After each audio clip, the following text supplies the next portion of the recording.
Power Motion Picnic Hour, sometimes a special guest. Say your name, special guest. Eva Houston. This is the Power Motion Picnic Hour. Hello, everyone, and welcome to another edition of the Power Motion Picnic Hour, a very special post-Boston Marathon week Power Motion Picnic Hour. How are you doing, Trevor? Oh, I'm doing quite well. I was a little bit thrown off there. I changed up the intro. I like it. I like it. I'm sort of running out of new ways to just say my name simply. Just say Trevor. Yeah, but I think people were going to miss that, so I'm glad you just did it. And I'm Dave. I'm your other host. Usually I say not my name first, but we're trying whatever. We're just doing what feels good. Our most roundabout intro yet, but it does feel good, and it feels particularly good after what was a great chat with a new special guest. I love talking to Eva. That was so cool.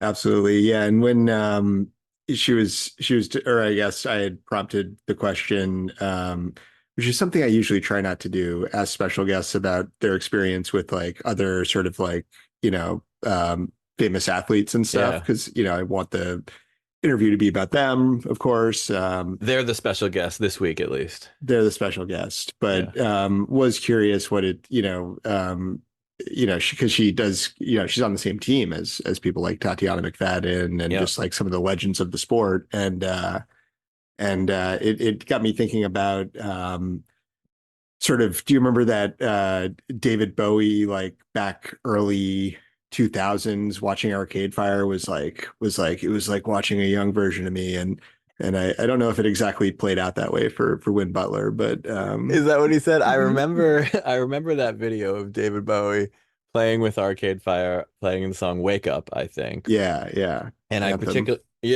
particularly remember that because that's the first YouTube video I ever saw. Oh wow. And I said, "Oh, this is cool." I'm like, "What is this wonderful website?"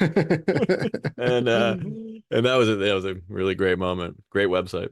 Great moment, great website, great musicians, but yeah, anyway, so it'll be really cool to follow Eva and sort of see where her journey takes her. Already a Paralympic athlete, 4-time Boston finisher, and still a lot of racing and running ahead. So can't wait to see where she goes. Already very successful at a young age, and just added special guest on the Power Motion Picnic Hour to an impressive resume. And so maybe we should just go to that interview right now so we can stop referencing it and making people guess what happened. This is the Power Motion Picnic Hour. My name's Eva Houston. I am on the U.S. Paralympic track and field team, and I competed in the 2021 Tokyo Paralympic Games. That's awesome. We have some pretty accomplished special guests, but that's definitely up there. And you also just competed in the Boston Marathon. Yep, that was Monday. I was in Boston for about 30 hours. That was it. So that's enough. I'm pretty beat up right now, not gonna lie. What was your time? You were 2 hours and 2 hours and 16 minutes, which was a Boston PR for me. So I was very happy with the trip. That's awesome. Congratulations. That's super fast. Thank you. How many times have you done Boston now? This would be my 4th time. Wow. Definitely my favorite course. The energy is just so fun. You guys were there, right? So I was there with my family, my wife, who we call the unaffiliated member of the Power Motion Picnic Hour that lives with me, as well as my 2 young apprentices, my 2 boys, and we were cheering for you at Natick. We were outside the Natick fire station, and we said, "Go Eva!" But you were like cranking up my name. You were cranking up the hill. It was like a fun spot to watch because it was like a pretty serious hill, but yeah, you guys were flying. It was really impressive. Oh, it's such a fun race. That sounds like no time to look at the crowd. It's time to stay focused on the pumping up the hill. Yeah. Avoid hitting the power up signs that people like to hold on the sidelines. Totally. So one question, because in Paralympics, you are typically doing shorter distance, right? Those are like, what are your specialties for sort of like Olympic running? So in the Paralympics, we are classified based on our disability. So I have cerebral palsy, so that makes me a T34. And they only offer the 100 meter and the 800 meter for the Paralympic Games, which is kind of a strange distance to train for, the 1 Yeah. and the 8. Mm-hmm. But I do marathons to train for the 800. So yeah, I do the 100, 800, I'll do the half. I've run a couple of 10Ks. So anywhere where I can like just go out and have some fun, I try to sign up. That's awesome. I watched your 800-meter uh, bronze finish from 2023. That was, what was it? That was the World Championship? Yeah, yeah, That this past summer in Paris. that looked like an awesome race. And actually my only complaint as a viewer was that like it seemed like the real intense part of the race was for third place. And you couldn't see as much of that as you could the lead, you know? Yeah, my parents were upset with that. I think, yeah, that was my first race of really being close to people's times. When I competed in Tokyo, I was a pretty inexperienced athlete and was just like happy to be there, to be honest with Mm-hmm. you. But with this race, I like knew that third place would be up for grabs. Yeah. And there's a moment when I kind of got cut off at the beginning. You kind of see that in the clip. Yeah. But I had to pull back because I got cut off. And then I was stuck. And in wheelchair racing, we call it getting boxed in, where you have Mm-hmm. one person in front of you, one person behind you, and then one person to your right, or yeah, to your right. And I was kind of stuck in that position for a second. And that was really scary, but I found a way out. And yeah, it was a really, really fun race. That's awesome. I wish I could, yeah, I wish I could see video of the way you found out. Because yeah, there's a couple moments where they show it's like there is a bit of a pack back there, and there's a couple times where you see a little bit of what's going on, and then other times because I was specifically like your parents, but I focused on because I knew the outcome, so I was I was focused on third place. But you put your eyes to the leaderboard and you can see who's where, you know. Yeah, yeah, yeah. Definitely stressful in the moment, but worked out. Yeah, I know. Okay. Oh, I go ahead. noticed like some, getting boxed in sounds crazy, first of all, but I noticed even on Boston, like in some cases, one person is like sort of like drafting right behind, like so much so that the front wheel is almost like in between the person in front of them, like in between their wheels, which is just crazy. Like it gets really close. Yeah, it's definitely a skill to draft that close. I train at the University of Illinois, and when we're on the track, we do train, in the draft. I'm not fast enough to be in the fast pack, but someday. But Love that. like it is really, really important to practice drafting because if you get too close to one of the wheels, like there's a chance of your wheel getting stuck and you could flip, or like if the Right. person, especially in the marathon where people are dodging potholes, you really have to keep a close eye on the draft just because if you're in the wrong place at the wrong time, you guys are going down, So Right. And how do you train for marathon because most of the time in practice you're on a track, right? Which is, or maybe not. Well, I guess how do you sort of get the reps in to like approximate like the Boston course? yeah, we do. We're on the road pretty much all year round. But pre-Boston, we are only on the road. Oh, Um, wow. But my coach kind of has us trained for a marathon at any time. So some people do the Grandma's Marathon in the summer. And even though we are on the track 5 days a week, we still grab a road day on Saturdays. Hmm. So that we're always kind of ready. But, Champaign doesn't have too many hills. So we have like 2 or 3 hills that we know of, and we'll just like, create a Up and course down. that hits all of them. Yeah. So yeah. That's what one of our special guests, Christina Folsick, who's a runner, typically runs in New Hampshire, and she moved to Arizona and was like, well, the hills, the mountains aren't quite as big, but you can just sort of go up and down them, Yeah, yeah, like in that definitely. case. Yeah, And do what you University of Illinois is like I know. So my 8-year-old son, the young apprentice, is also a full-time wheelchair user, and so we've gotten into sort of like the adaptive sports community, and can. so many of his coaches, his basketball coach, his first running coach, all like went to University of Illinois and like played sports there on scholarships. It seems like the university is like really cool for that. Yeah, they were. I know that Illinois was one of the first universities to have a wheelchair basketball team. We've had the track team for a while, and we were the only track team for a super long time. Now there's a wheelchair track team in Arizona, the University of Arizona. I think Hmm. it's, oh, I don't think it's Tempe. I'm not sure which Arizona school. And then I rumor has it there's a new one building in Alabama. So Oh Oh, wow. yeah, it's really good for the sport. We can't take everybody, so it's just good for the sport to have options. So Yeah. Yeah. yeah. yeah, and I like Roll Tide takes on new meaning with when you were cheering on a Yeah, wheelchair race. That's right. totally. Nice double Yep, entendre. Yeah. exactly.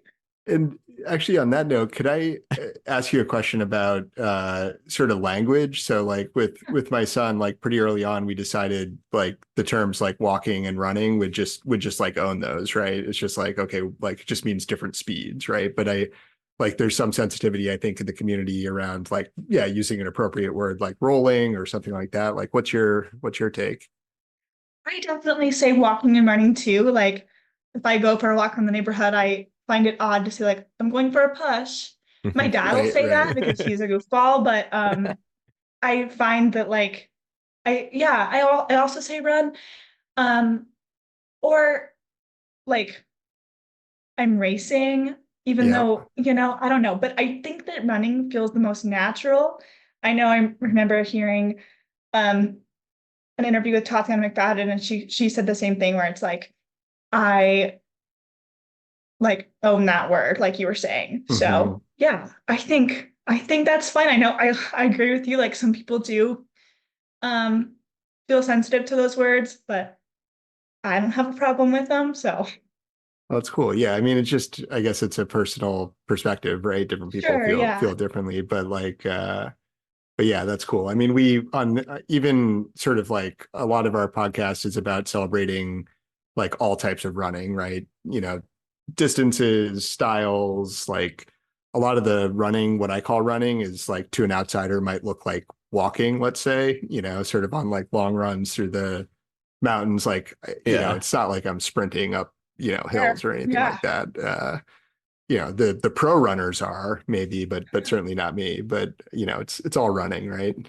Yeah, And we totally. yeah, and we always see that last like clip that they always put out of the last person crossing the finish line from whatever marathon. You know what I mean? And Yeah, yeah. they're probably not putting in the fastest splits, but it's still a pretty awesome accomplishment, an awesome experience for them. And then even the people cheering that on are excited. So Yeah, they ran the marathon. yeah, I mean Yeah. it's pretty cool. Yeah, definitely.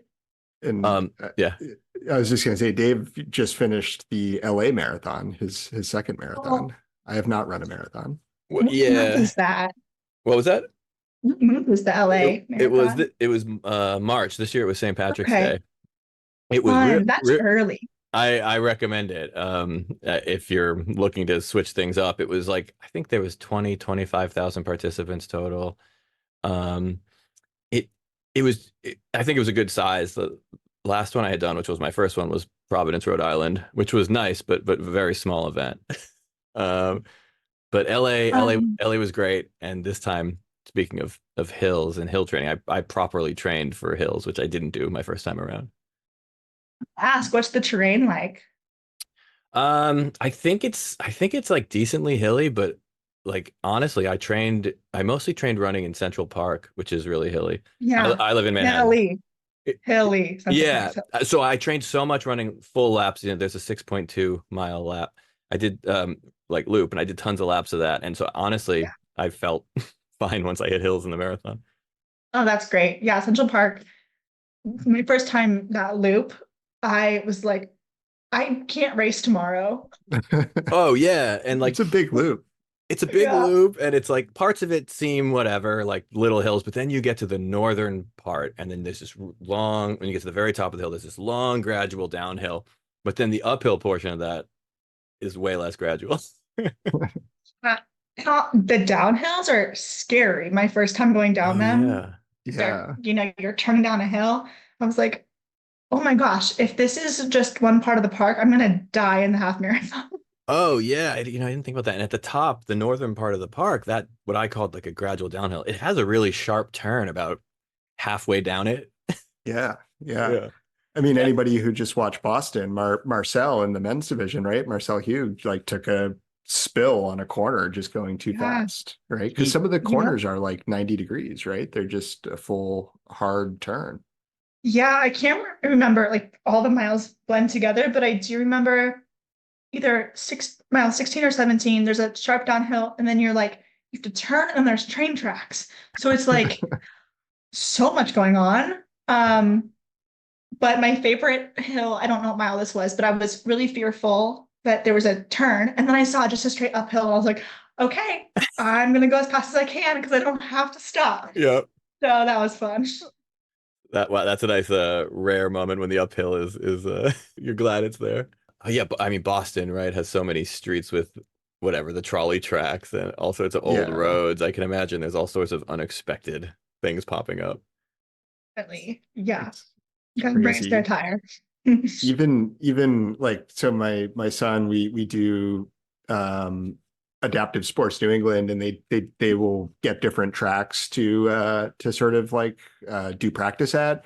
And some of them even just like, oh, in lane 3, like on the straight, like the second straight, there's like just a little like divot, right? And like you even have to watch out for stuff like that, it seems like. Yeah. And that's on like a prepared flat surface meant for just like running, right? Like going through 26 miles through Massachusetts, where, mind you, not all the roads are particularly well maintained, like especially after like, frost heaves in winter and stuff. Like it's just crazy. Definitely.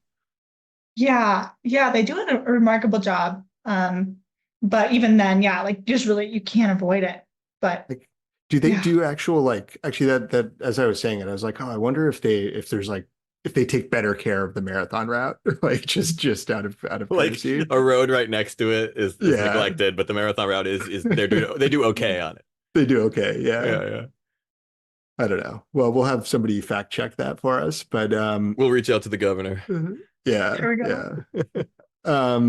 So Eva, we did have one so we have a part of the show called Listener Mailbag where people Ooh. send in questions, and it's rare. I think you might be the first special guest to have a question sent in advance. Yeah, usually the questions come after people have heard the interview. Yeah. Yeah, but we had an insider write in just before the show who was very excited I was talking to you, and she was wondering, so she saw a talk the other day about different levels of like inclusion, like from sort of like able-bodied only type sports, like typical or whatever you'd want to call it, up through like fully inclusive. And this lecturer sort of like was really negative, had this like progression almost from like not inclusive at all to like exclusive. And then the next level was adaptive. And then from there, it was like peer with like, a buddy or a helper up to like fully inclusive where everybody's doing the same thing. And I mean, in our experience as parents, that's just like kind of crazy that they would sort of cast a negative light on adaptive sports when like we're just thinking like adaptive sports are so great for our son and there's such like a good avenue, and like people playing wheelchair basketball, their goal is not to like play able-bodied basketball, right? It's just to sort of play Right. basketball with their peers. I'm wondering Yeah. like what if you've ever thought about that, and or what you think about that, what your reaction is sort of to that. That was the very sort of thoughtful mailbag question we got, I think. Interesting. So remind me that it was like, What the language she used was exclusive, and then the next level, just one up from exclusive, was adaptive. oh, interesting. and then like peer with like a buddy program to Yeah. like up to fully inclusive where everybody's doing the same thing. And we Hmm. we kind of just feel like there's a place for all of it, but you don't have to like rank. Yeah. Yeah. I mean, I know there's a discussion about like Paralympics versus Special Olympics, and it's kind of a touchy one. But it is important that there is a distinction. Um, just because there's different needs in each of those groups. So maybe that system is speaking to that, like, like the I think it different, might like be. how I'm using quotations for listeners, inclusive, like a program is um based on like who, if anybody can join. But I find that the adaptive sports are pretty inclusive. But I do think we have a lot of work to do in the space. I'm thinking of like, I'm just speaking of track and field because that's what I know best, but there are several classes that have less opportunities, like less races. Mhm. Um, Specifically, I'm thinking like T51s, that's like a spinal cord injury, but they often have limited hand function. Their races have been like almost taken away entirely. And Mhm. since there's only so many slots for the Paralympic Games, how many races you can have, theirs have been taken away. And, other classes have had races added to their opportunity, like what they can race. And that isn't really that inclusive of adaptive sports in that sense, because people with that specific disability can no longer thrive in para Mhm. athletics. There are sports like rugby, which is a sport that's you have to be a quad, meaning an impairment in all four limbs, um, or limited function rather. Um, that sport is designated for quads because there is such a lack of inclusion of Mhm. people with quads in other Paralympic sports. So I think that there is a lot of work that can be done, but I would disagree with the scale. I think this listener will be first time listener, by the way. She doesn't typically listen, but she'll definitely listen to this episode. I think she'll be happy with that answer. Not that we were searching for validation. We were more just really interested in your perspective. Sure. Yeah, yeah, yeah. But you're right, it is very tricky, and there's definitely a difference. I mean, I think you said it really well, and I'll say it less eloquently, but you said something about like there's different needs, and like different needs sort of want to be doing different things, and like maybe that's Yeah. just the right answer. But to the point you made about T51, like yeah, there needs to be like a choice, right? There needs to be something. There needs to be an option. Sure. Yeah.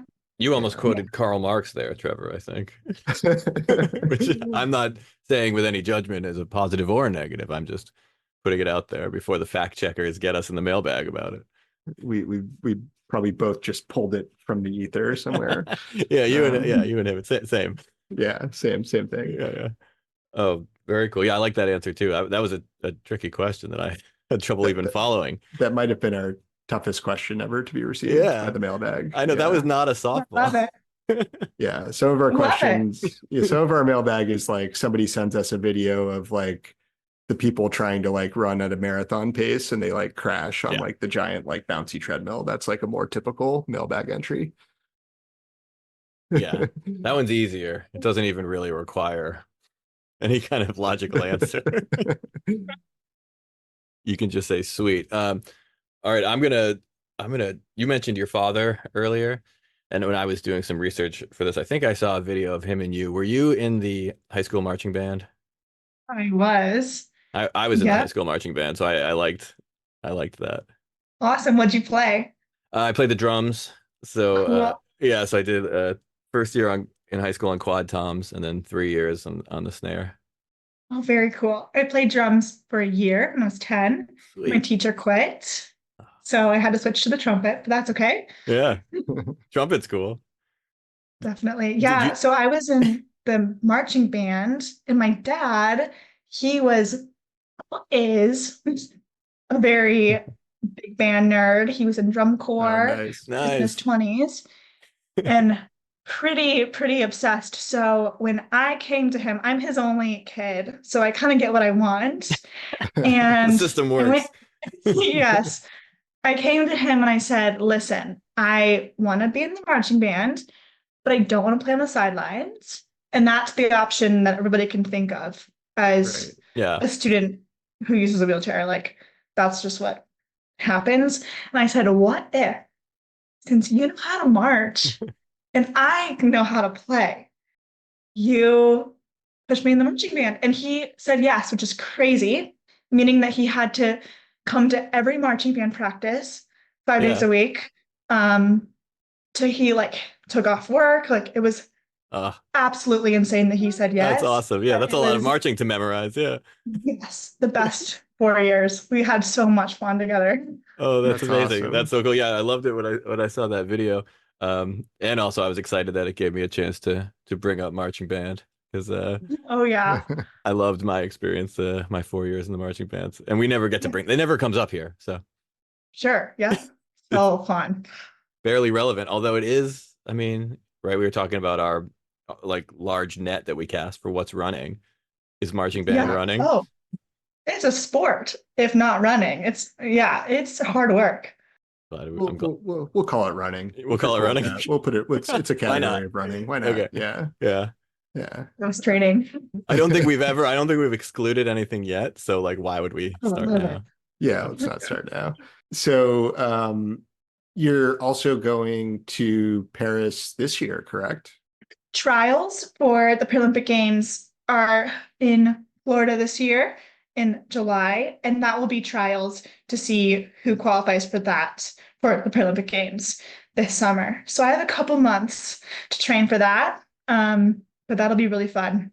Oh, Wow. wow. So you qualify in July, and when are the games? They're late August, early Wow. September, so they really try to get athletes at their peak performance, which doesn't really give much time to like mentally get your head around it. But yeah, it's quick. And so you're So going you, for the 100 and the 800 again? That's what I'll be trying out for Cool. in July. Yep. awesome.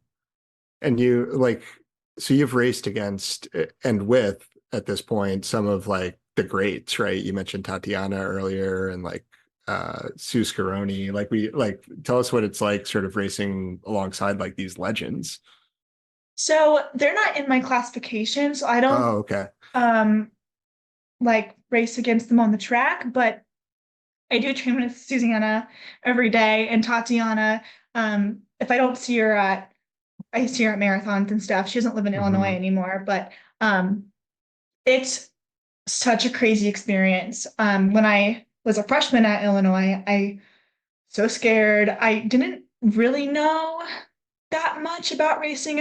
I was just I raced in high school, but I had my dad and some very, very thoughtful coaches helping me learn wheelchair racing. But I came to a place where, Adam Blinkney is the coach and has coached all of these legends. And then I'm racing with, on the track with these people, and I was starstruck. So I didn't really say much the first couple years. But now, like, I know their dog's name and I know their coffee order, and it's no big deal. Um, but it definitely is a little crazy to think about, like what would my 16-year-old self think?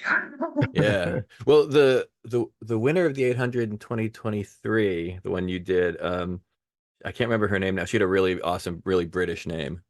If Hannah Cockcroft. Yeah. That's right. Yes. And Yes. I mean, she's fast. She is fast. Yep. Yeah, she's been top of the game, top of that leaderboard for quite a bit now, Okay. T34s. And I think they Awesome. said in that one, I think did she set a world record or a track record or something? She set some kind of record. She's always setting them, so I Okay. Yeah. like Hard often to get keep them up. mixed up. But yeah, she's definitely not slowing down. Wow. And I guess it seemed like it was a bit of a triumph to to keep that from being a full British podium, right? Like I guess are they Yeah, kind that of did they're kind of the feel. favorites, I guess.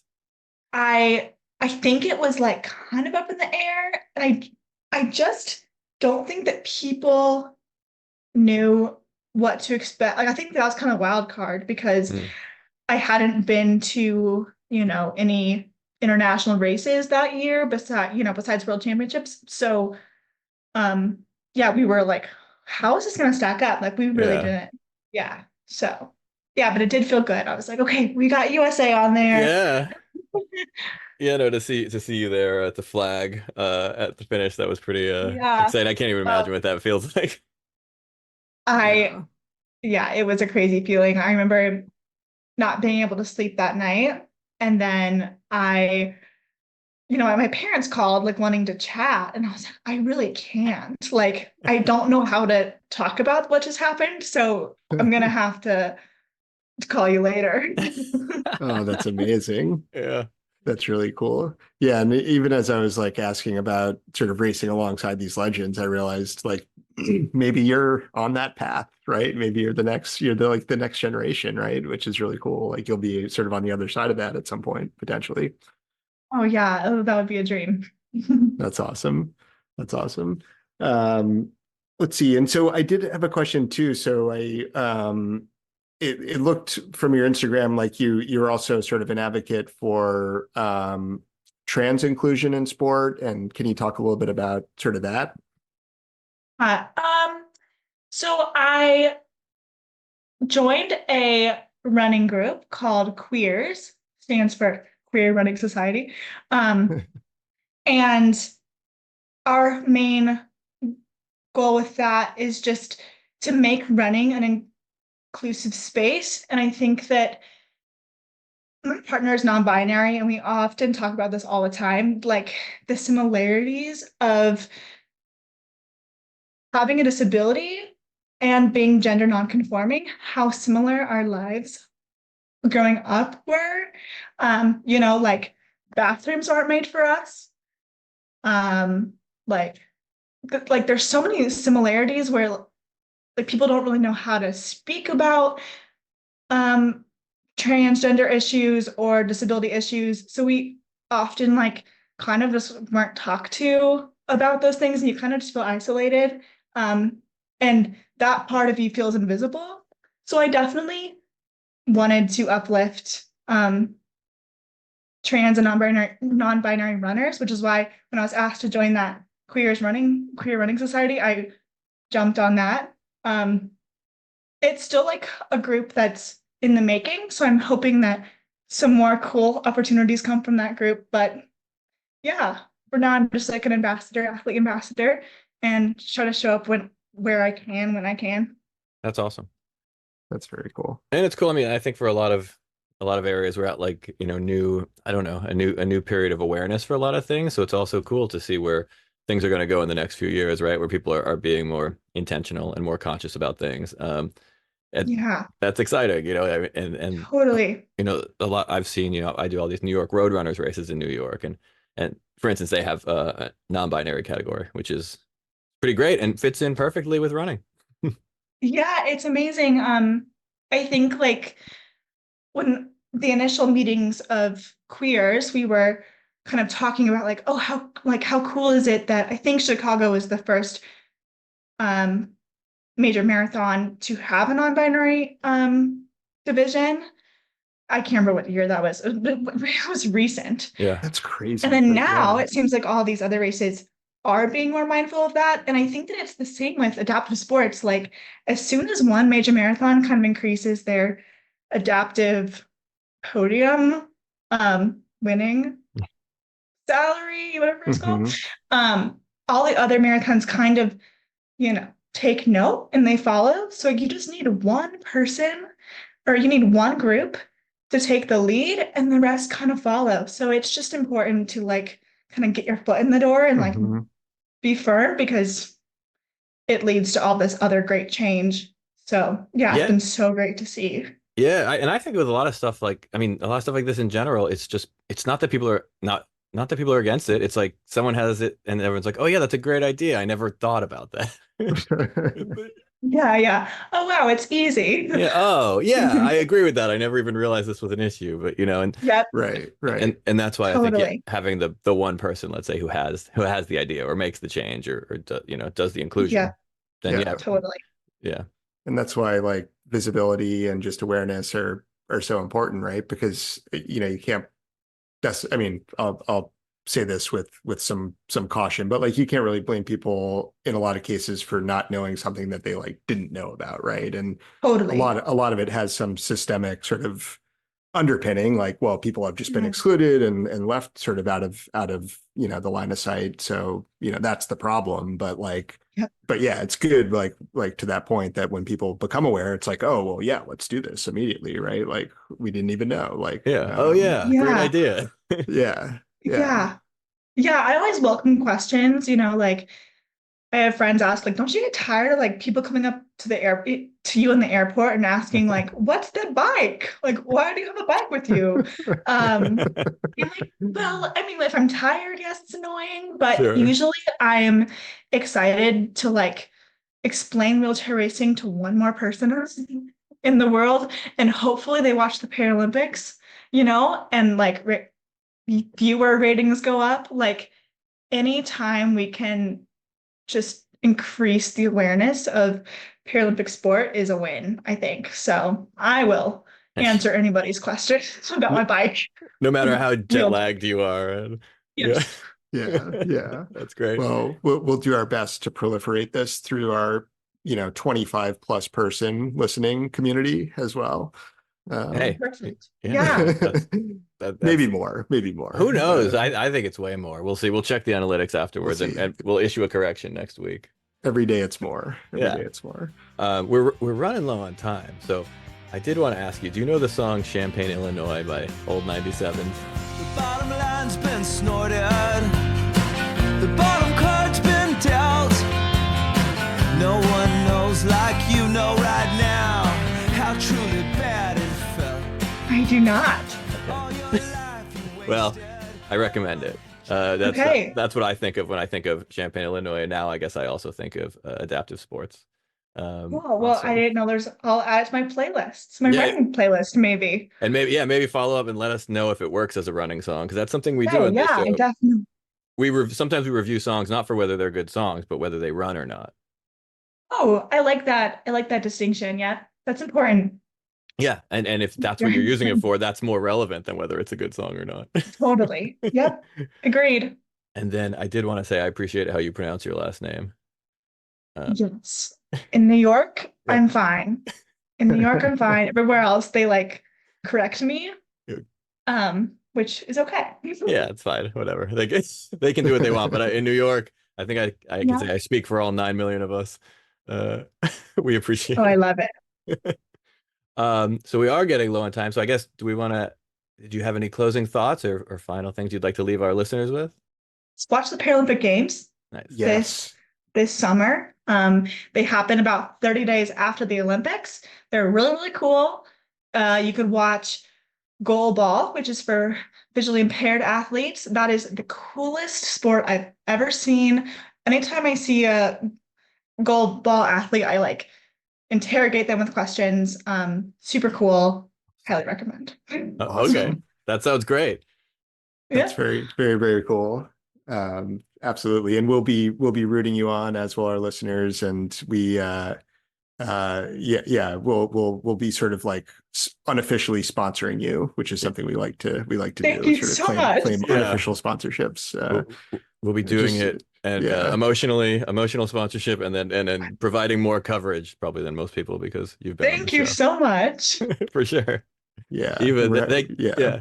We're happy to make it official. We'll send you a t-shirt yeah. if Great, you'll great. have us. If you'll have us. Yeah. Oh my Well, gosh, in a heartbeat. Thank you so much, Eva. Well, this was so awesome. We really appreciate you taking the time and coming on. And yeah, good luck. Good luck with the qualification and with all the rest of your running. Thanks for having me. This was a blast. This is the Power Motion Picnic Hour. Well, thanks again, Eva, for coming on. That was such a great talk. We had an awesome time talking with you. That was so great, Eva. Thank you so much. If I'm not mistaken, at the very end, you may have agreed to become our first sponsored athlete. So we have to figure out what that means, I guess. Well, when we spoke with Beatrice, who's Beatrice Hatz, fellow Paralympic athlete, she had mentioned when she got sponsored by, I think, Nike, she got like a gift basket. Okay, maybe we can put something like that together. Yeah. So we'll collect sort of a mailing address, all that separately. We'll do that off pod, and we'll figure out what the sponsorship pack is, and we'll send it your way, Eva. Yeah, we'll hammer out the details, but I think any regular listener can rest assured to know that there will be some Bobos in there. There'll be some Bobos, likely some stickers, Yeah. Perhaps a bucket hat. Yeah, all the good stuff. All the good stuff. All right. Well, I don't know. I mean, it feels like as far as regular business, I mean, we do have some mailbag, but I'm inclined almost to just let it sit there for another week or two. Yeah, I got one mailbag entry in between our interview and when we just got back on pod to do this opening and closing part, which Another is insider. Yeah, which is the mailbag entry was hurry up and release the next episode or something like that. Or it was like, when's the next episode coming out? So the people want more episodes. We'll try to be a little more regular maybe going forward. I think so. Well, we do, I mean, not to spoil anything, which is nearly impossible since we scarcely know what we're going to talk about on the next episode. Yeah. Let alone the rest of this one. But I know we do have a few really awesome special guests on the horizon, so we're going to keep this going. I mean, yeah. I'm just feeling great. You know, I feel like I've learned so much from our special guests, and it's been just a pleasure. It's been one of the great joys of being a podcaster, and you know, I'm sort of feeling that vibe again. Oh, same. Yeah, exactly. I'm falling back in love with podcasting. It's like when you run a marathon, in my experience, you know, then for like a month, you're not as excited about running anymore. And then one day you get out there for one of those runs that just feels great, and it's, you know, beautiful out, or as you like it, it's horrible out. But you're out there and you just feel like you can run forever, and you're in that zone. So that's how I feel about podcasting as well. You and I actually saw each other yesterday. We did quite randomly, yeah. IRL, and had what in place of what would have just been a conversation, we had what felt like a live, unrecorded episode of the Power Motion Picnic Hour where we just talked about the Boston Marathon. We did. We talked, and I guess we should cover the Boston Marathon. That's a good sort of I think race recap has become a favorite amongst some of our listeners. So they're probably interested in our thoughts on Boston. As discussed with Eva, the whole family, you know, we were all there. The two young apprentices, unaffiliated member of the household, unrelated to the Power Motion Picnic Hour, and we cheered on Eva. We said, "Yeah, go Eva!" But we also just had a blast cheering on all the racers. Marcel Hugh, I think the Silver Bullet. I mean, going up that hill, he must have been going 20 miles an hour. It was wild. Like he was just on a different level than literally any other runner, any division on course. But then like, it was almost like when I'll probably mispronounce his name, but Cisse Lemma was the first stand-up runner, sort of able-bodied runner. And I was almost like, is he just sort of like, I don't know, like on ski races, the guy that like sort of plows the course ahead of the other runners, because he was so far ahead of the rest of the pack. Oh yeah. And he just chugged up that hill too. And then like the rest of the crew came along, 4 or 5, like saw Evans, you know, formerly attempted special guest Evans Chibet. We'll get him. We'll get him at some point. Possible future special guest Evans Chibet and some of the rest of the crew just in there. But you were saying, like, because you watched it on TV, and you were saying, like, it got a bit more interesting towards the end. Well, yeah, Lemma was so far ahead, but then that's because he was just running such a faster pace. But then at some point, probably in Brookline, he started to run a little slower. And all of a sudden, when they were going down, I don't know, maybe it was Beacon or, but before, I think it was before they even got to Kenmore Square, you could all of a sudden, you could see Evans, Chibet, and Career, who I think were second and third. You could see them maybe like, I mean, they were like 800 meters back or something. They were still pretty far, but they were closing. And it was a little bit too little too late. He'd pulled ahead by so much, it didn't matter. But it was kind of, it was fun watching that portion of the race. And at which point did you decide you could call it? That was almost me at the community mile. I could have been Evans Chibet, where and you Lemma, sort like of if you waited too long, out in front the whole time, and then all of a sudden there's just it's too far gone at that point. Maybe I never saw behind me, but I have a feeling I wouldn't have sped up if you didn't catch me. And I did when you caught me, and I was able to. You blew by, and then I kept the same distance behind you. But yeah, Lemma though, I think he gave it everything he had until he was running, much slower miles the last 3 miles, but it didn't matter by then. Yeah. And for the new listener, sort of catching up on episodes, you'll be able to hear that story several other times throughout the podcast. Yeah. Oh, and, yeah. That's gonna come up again. So, spoiler alert. We do callbacks. I wanted to do an update from the Boston Marathon. Another favorite runner from this podcast, Dana Chara, former Boston Bruin. Yeah. He ran in 3:30:52. Wow. Getting fast. Or is that a PR? Or I don't know. I don't know if I have that information. But he raised a lot of money. He raised more than $25,000 for the Hoyt Foundation. Awesome. And the Thomas E. Smith Foundation. And he's running another, it's in my notes, another major marathon next week. So does that mean London? I don't know. Is London that close? I'm not sure. I have no idea, but we'll go ahead and say London, and we'll correct it in the fact check if we need to. I think you'd know better than I would. I guess I can maybe share one mailbag, because this is a follow up from I think a live mailbag you might have gotten. But Susie Hot Rod was asking for advice on running. We had offered some off the cuff remarks and reached out to the listening community for any other thoughts, and I did get an entry back. So listener agreed with listener's coach friend, by the way, who has taught me everything I know about running. So this is right. This is direct. This is some direct coach friend advice. Elliptical for muscular development, because of the IT band issue, you can crank on the elliptical, not like, slow, sort of not your sort of just like putzing along on the elliptical, but get going, get up so that you've got like a really good sweat going. And that's a good way to sort of get the muscular development without sort of the loading on the knees that will ultimately cause like, inflammation and stuff. Okay. Rolling the IT sort of rolling around the IT band to be avoided. The thing that I suggested, don't do.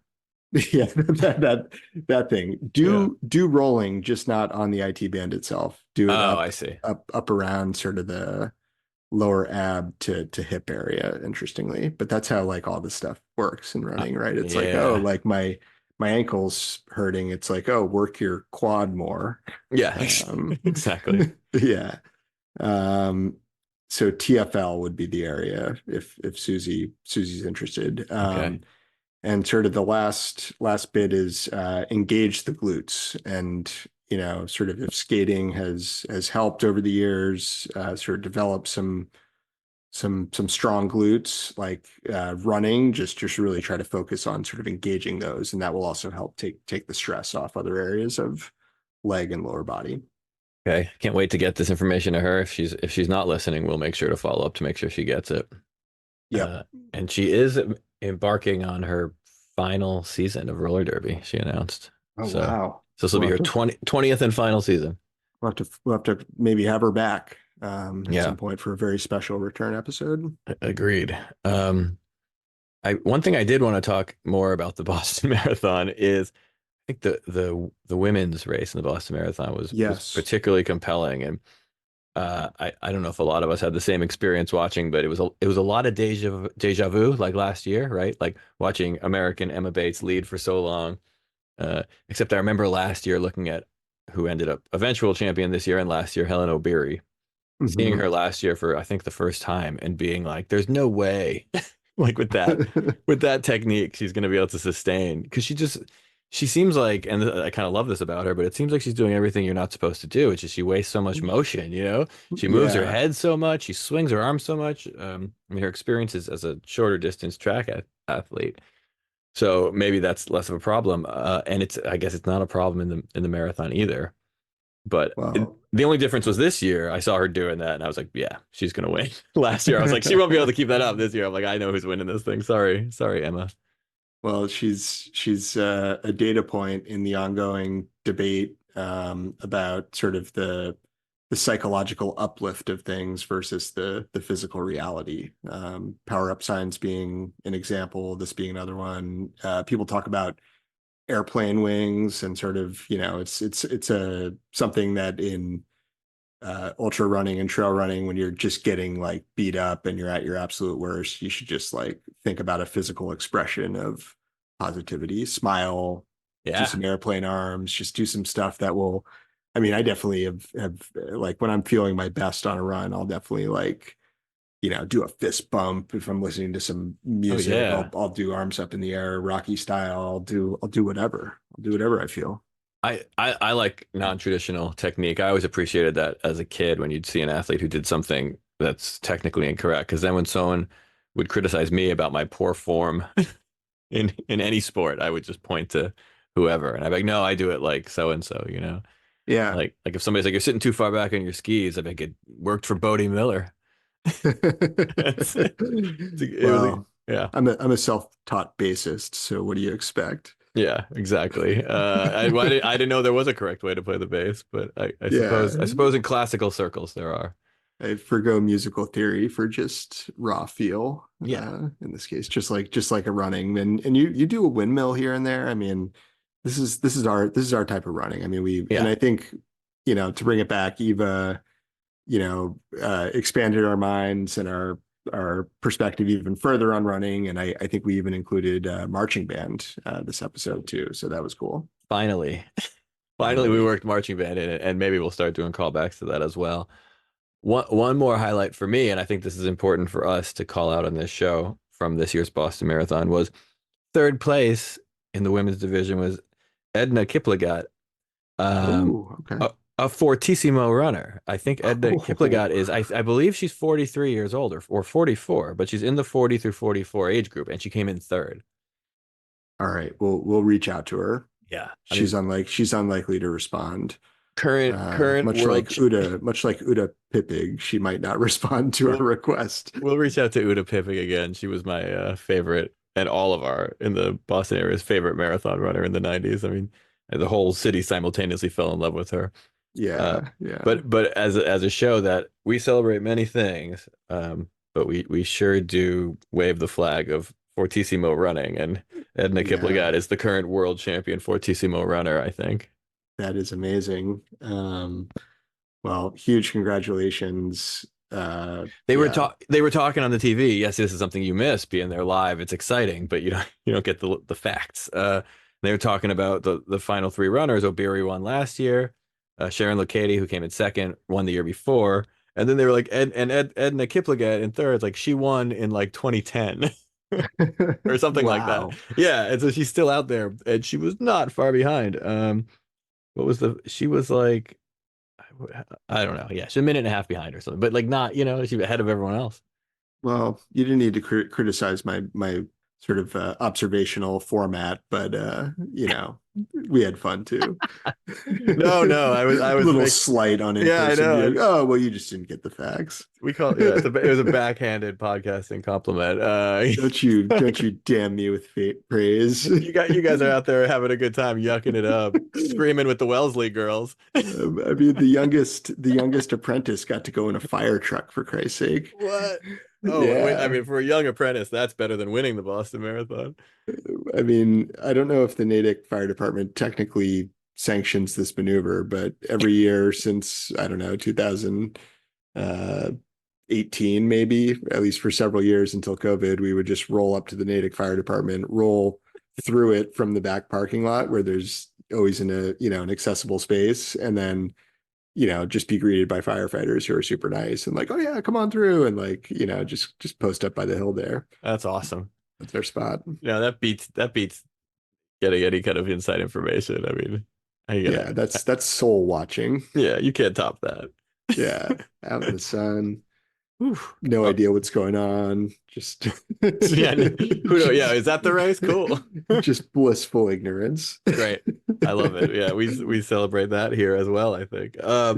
Okay, I want to switch to another marathon. Oh wow, okay. This headline caught my eye. Virginian wins Jersey City Marathon. Credits downtown bar for performance. Wow. Yeah. Is that like when Larry Bird went to Chicago and they like got him drunk before like a playoff game and he like went lights out, and then like sort of as he walked off the court, saw the guy, like the equipment manager or whatever, and was like, thanks for the beers. Yeah, basically, I have a quote. He said, this is his first time in Jersey City. He said he's a big fan. Quote, I love it. Last night I went to downtown. It's called The Worst Bar, WURST. I love that place. I got a sausage and a beer. I think that's what it was. It fueled me. So that's great. Wow. Big shout out to The Worst Bar. I've never been to The Worst Bar, although I have spent a lot of time in Jersey City. Little play on, I'm gonna say words, but I was trying to figure out if there was a way to say like worst. And play on worst. Yeah. No, they got their thinking hats down in Jersey City, over by not too far from St. Peter's, my favorite recent college basketball team, the Peacocks. We all remember the run they made 2 years ago. Yeah. Or maybe we don't, but some of us do. Some of us remember the St. Peter's Peacocks from Jersey City going on a Cinderella run. And what I loved about that, and this is, running adjacent, there's a lot of running in basketball. At the end of that season, the coach, he got hired at Seton Hall, and like every player transferred. And so I kind of went to check back into them next year, and they were in the tournament again this year, I think. But his hiring created a lot of running. Yeah, everybody ran. Much more so than anyone in the play Rent. Yes, which we now will mention every week. That doesn't involve running, but maybe they do a revival. Maybe it will next time. Yeah. But I've got maybe one more. Oh, sorry, two more. Popular runner Jim Pergolesi. Number 2, Zach Miller, who's a pro trail runner. Special guest Katie Scheid crewed him at UTMB this year. Awesome. Which I think I said Germany last episode. It's Italy, France, and Switzerland, of course. Mont Blanc. I mean, it was a bit of a misspoken statement there. Anyway, Zach Miller, pro runner. I think also on North Face with special guest Katie, and he is coming to the East Coast apparently, or at least he made reference to possibly coming to try a bunch of the sort of iconic FKTs out here. Ones that we often talk about on pod. So Hut Traverse, Presidential, Pemigewasset Loop, like all these, the ones that I often reference, and you nod your head politely. That's what I'm doing right now. Yeah. So this will be something that we will watch. I will promise the listener that we will keep an eye on this, and we'll report back at a later date. I can't wait for the race recap on that one, and the race recap on London, and then the race recap on the ongoing week in running. Just the week in running. The greatest race. The greatest race of all. Yeah. And well, I guess all there is to say is until next time. Onward.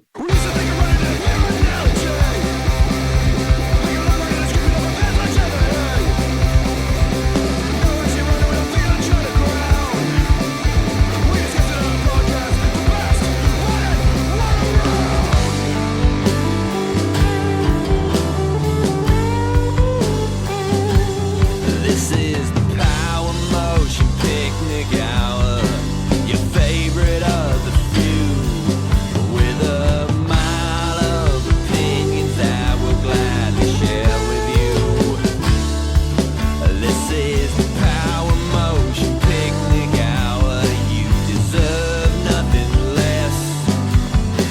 The Power Motion Picnic Hour, sometimes with special guests. Say your name, special guest. Eva Houston. This is the Power Motion